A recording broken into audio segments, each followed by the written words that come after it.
Halo, welcome back. Di video kali ini saya akan membahas tentang meningitis secara singkat. Semoga informasi yang saya berikan ini dapat bermanfaat buat teman-teman semuanya. Seperti yang kita ketahui bahwa kemarin ya, sekitar tanggal 9 kalau nggak salah ya, hari Rabu ya, malam itu uh, penyanyi legendaris kita yang saya ngefans banget sama dia meninggal dunia karena penyakit ini. Dan saya memberikan informasi ini bukan untuk naikin rating atau apapun, tapi untuk mengedukasi teman-teman semua paling tidak mengenal itu meningitis.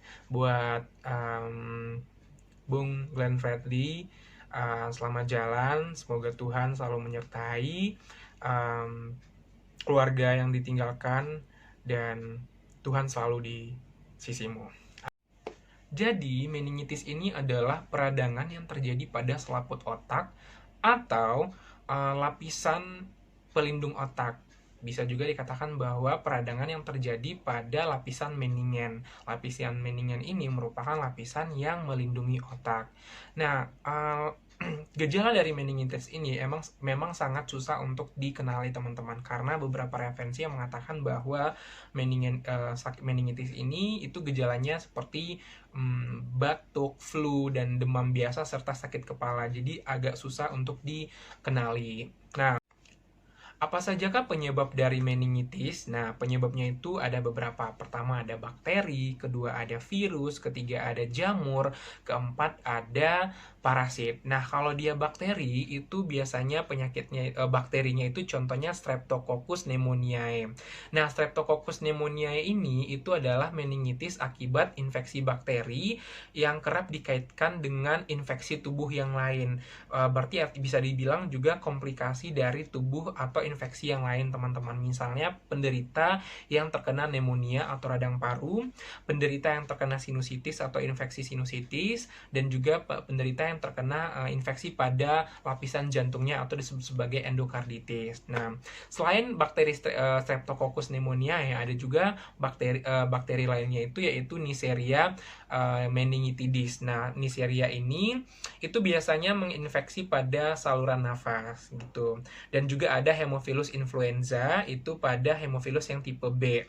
Nah, ada juga bakteri Staphylococcus aureus. Nah, Staphylococcus aureus ini misalnya terjadi karena infeksi pada kulit ya. Infeksi pada kulit itu bisa komplikasinya menyebabkan meningitis, teman-teman.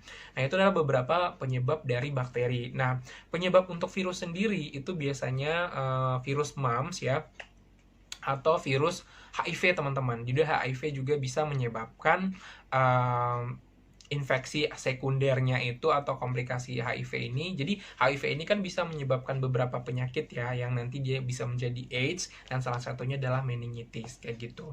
Nah, ada juga jamur ya. Kalau jamur itu emang rata-rata yang menyebabkan meningitis itu adalah pada pasien yang imunocompromised, termasuk orang-orang yang terinfeksi HIV yang tidak diobati atau terlambat diobati, itu bisa menyebabkan meningitis. Nah, kalau dia parasit itu misalnya cacing,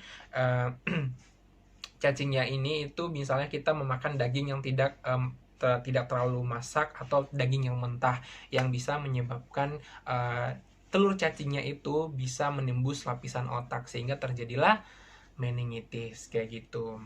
Nah, lalu bagaimanakah gejala dari meningitis ini? Nah, seperti yang saya bilang tadi di awal, bahwa meningitis ini sangat susah untuk dikenali karena gejalanya itu seperti demam, flu, dan juga batuk, sakit kepala juga. Nah, tetapi gejala umum yang paling sering terjadi pada meningitis ini yaitu demam yang tinggi, ya bisa 38-40 derajat juga bisa. Terus leher yang kaku, lehernya terasa kaku, dan itu biasanya ada pemeriksaan pada pemeriksaan-pemeriksaan yang neurologi. Kalau misalnya ke rumah sakit itu biasanya dokter yang melakukan pemeriksaan kaku kuduk kayak gitu. Nah, ketiga ada sakit kepala yang begitu berat sekali dan tidak sembuh diberikan obat. Nah, keempat bisa kejang. Nah, itu ciri khasnya juga bisa kejang. Kelima sensitif terhadap cahaya atau kalau dia melihat cahaya terasa silau. Nah, terus keenam mual muntah yang hebat, terus sulit berkonsentrasi atau merasa kebingungan. makan, dan selanjutnya itu bisa ada gejala-gejala ruam dan nafsu makan yang berkurang. Nah, beberapa gejala ini itu memang umum ditemui pada pasien-pasien yang terinfeksi meningitis. Diagnosisnya sendiri ini itu biasanya dokter akan melakukan menanyakan beberapa pertanyaan atau namanya anamnesis, akan menanyakan tentang gejala-gejala yang saya sebutin tadi, terus riwayat penyakit itu penting banget, tentang riwayat penyakit pasien, riwayat penyakit keluarga, kebiasaan-kebiasaannya juga, atau RP-SOS, kebiasaannya misalnya apakah dia olahraga, atau minum alkohol, atau pola hidupnya selalu makan daging yang mentah, atau bagaimanapun itu dokter biasanya akan menanyakan. Nah, selanjutnya itu setelah anamnesis tentu dilakukan pemeriksaan fisik. Nah, pemeriksaan fisik ini meliputi salah satunya tadi apakah ada kaku kuduk atau tidak. Nah, selanjutnya dilakukan pemeriksaan penunjang. Nah, pemeriksaan penunjangnya ini bisa dilakukan tes darah, terus juga bisa dilakukan CT scan, MRI. Penting itu yaitu lumbal fungsi. Nah, lumbal fungsi ini yaitu pengambilan cairan otak ya di bagian belakang ya, sumsum atau sumsum tulang, dan nanti dilihat di kultur, dilihat sebenarnya penyebab dari radang otaknya ini apa, apakah bakteri atau virus, dan selain itu tujuannya itu untuk pengobatan juga. Mengapa? Karena tidak semua obat itu bisa menembus otak manusia, karena kita itu punya barrier di mana darah di otak itu benar-benar darah yang tidak terkontaminasi dengan zat kimia ataupun yang lainnya, sehingga untuk meningitis sendiri itu agak sulit disembuhkan karena obat-obatnya itu jarang menembus lapisan otak. Lalu, bagaimanakah pencegahan dari meningitis ini supaya kita tidak terkena meningitis? Bagaimana pencegahannya? Nah, pencegahan yang pertama yang paling penting adalah cuci tangan dengan benar setelah beraktivitas. Itu sangat penting sekali karena cuci tangan ini bukan cuma menghindari kita dari corona, tapi juga menghindari kita dari bakteri-bakteri lainnya. Sehingga setelah kita beraktivitas, memegang uang, memegang buku, atau memegang pulpen, memegang ATM sekalipun, itu alangkah baiknya lakukan cuci tangan teman-teman, karena menghindari kita dari bakteri-bakteri atau virus yang lain. Nah, kedua, jaga jarak dengan orang yang terinfeksi. Kalau misalnya teman-teman punya orang yang didiagnosis meningitis, itu tidak perlu dikucilkan tapi jaga jarak. Mengapa? Karena beberapa penyebab dari meningitis ini bisa menular juga. Contohnya itu dari bakteri, teman-teman, itu bisa menular melalui liur juga, sehingga kita harus menjaga jarak. Menjaga jarak bukan berarti kita mengucilkan ya, teman-teman. Nah, selanjutnya gunakanlah masker jika sedang berpergian, itu penting juga.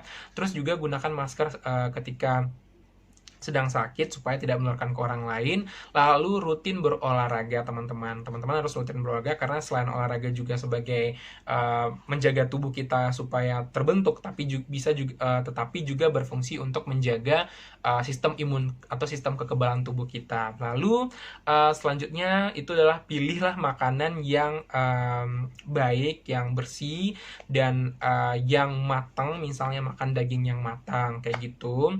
Terus banyak makan sayuran yang dicuci, karena sayuran kalau tidak dicuci itu bisa menyebabkan terinfeksi parasit, teman-teman. Karena di sayur-sayur yang tidak dicuci itu biasanya ada telur-telur cacing kayak gitu.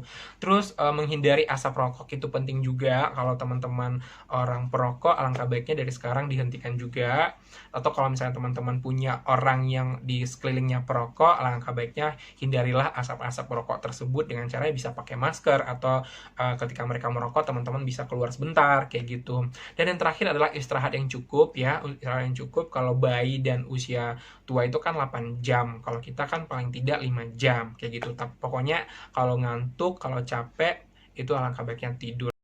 Selain itu juga pencegahannya itu bisa menggunakan vaksin, teman-teman. Apa saja vaksin-vaksinnya itu pasti teman-teman bisa berkonsultasi ke dokter. Nah, salah satu vaksinnya itu adalah vaksin ACWY.